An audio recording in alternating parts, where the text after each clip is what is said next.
G major primary chord progressions for the left hand. To understand how to do a chord progression, we first must understand how to build a chord. In order to understand how to build a chord, we must start from the scale. The G major scale is comprised of 7 notes: G, A, B, C, D, E, F sharp, G. Each of those 7 notes, 1, 2, 3, 4, 5, 6, 7, and back to 1 again, G, can contain or build a chord, a particular kind of chord, triad. A triad is made of notes, 3 notes that are stacked in thirds: a root, a third, and a fifth. I can take that root, third, and fifth and build it on the second note of the scale, which is A. A, C, E is the 2 chord. The third note of the scale is B, building the triad root, third, and fifth. Building a triad on the 4th note of the scale, C, E, G. Again, root, third, and fifth. For the 5, the 5th note, D. The 6th note is E, root, third, and 5th.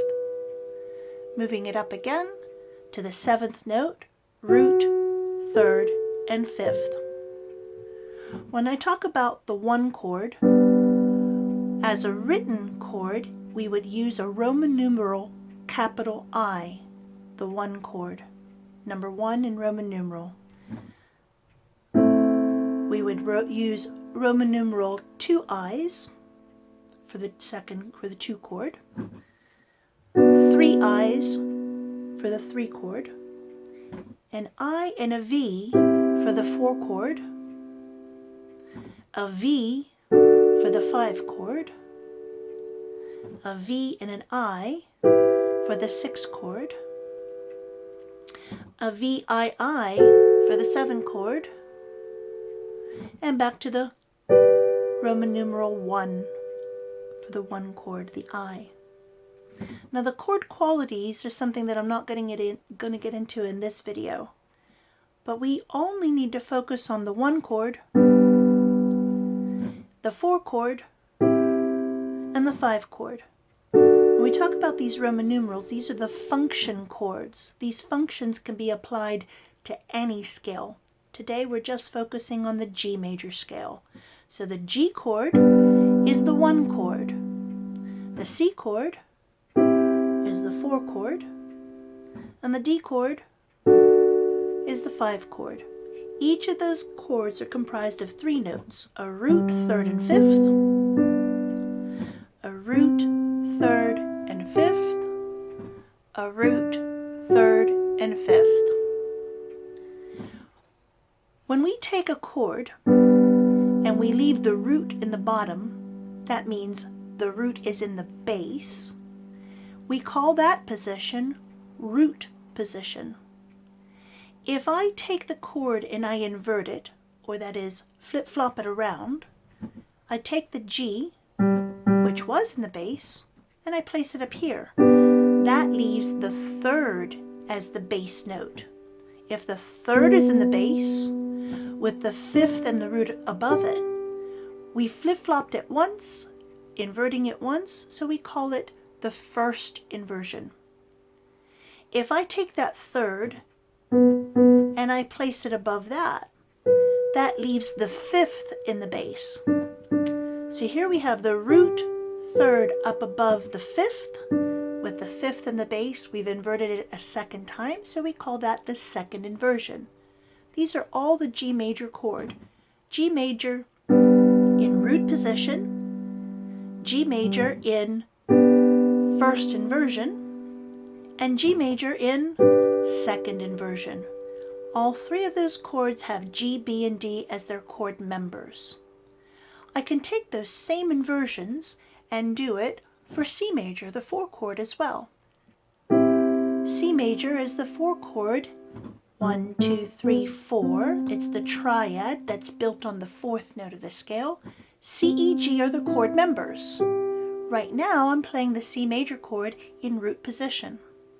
If I take that C and I place it above the third and the fifth, leaving the third in the bass, that makes the C major chord in first inversion.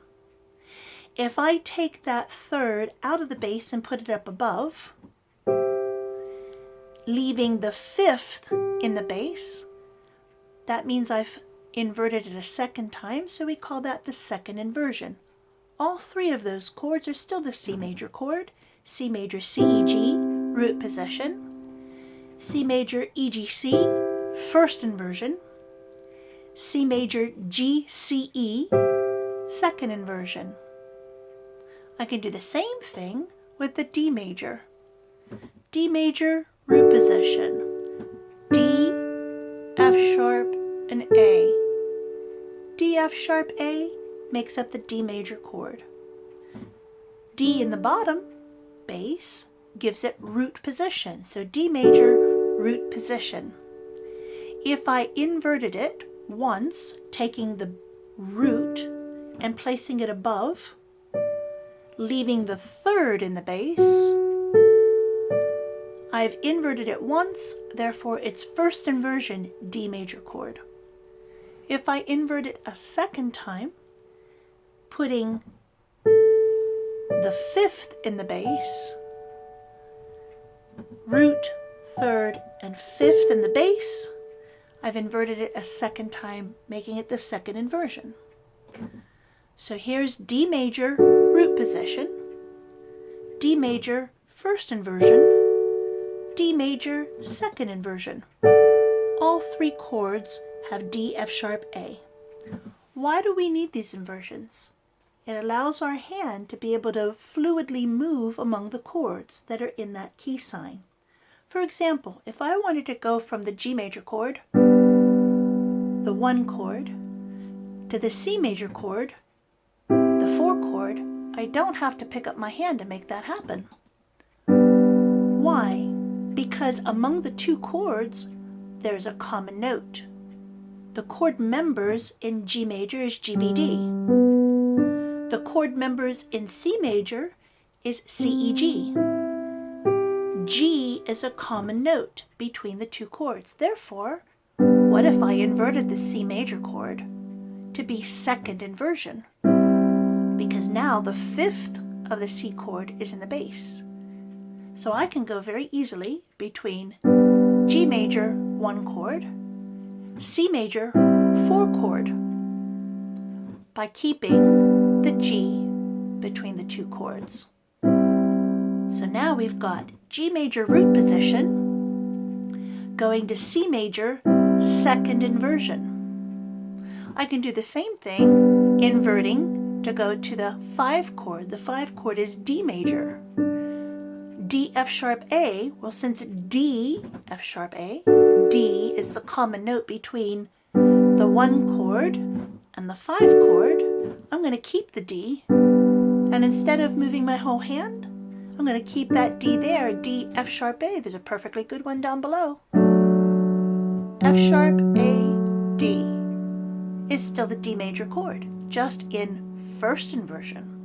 So now if we look at the chord progression, we go from the G major 1 chord in root position, the C major 4 chord in second inversion, back to the G major chord, the 1 chord in root position, going to the D major chord in first inversion.